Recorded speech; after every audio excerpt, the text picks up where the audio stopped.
কি গো, ডাকছো কেন আমায়? গিন্নি, আজ একটু সিগারা করো তো, খুব খেতে ইচ্ছে করছে। আচ্ছা ঠিক আছে, তুমি বসো, আমি বানিয়ে আনছি। সিগারাটা আজ একটু ঝাল ঝাল বানাবো। ও, বাড়িতে তো লঙ্কা নেই, দেখি গাছে হয়েছে নাকি। এই তো, আজকের রান্না একদম জমবে।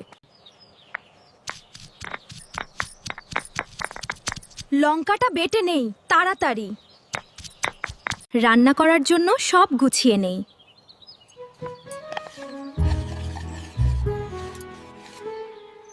সিগারা করার জন্য কিছু মশলা নিয়ে নেই।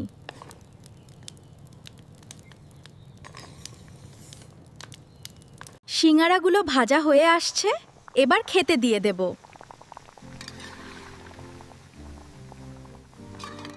ব্যাস, সিঙ্গারা হয়ে গেছে। যাই, ওনাকে খেতে দিয়ে দেই। কি গো, সিঙ্গারা হয়ে গেছে। এই তো বসে আছি, নিয়ে আসো।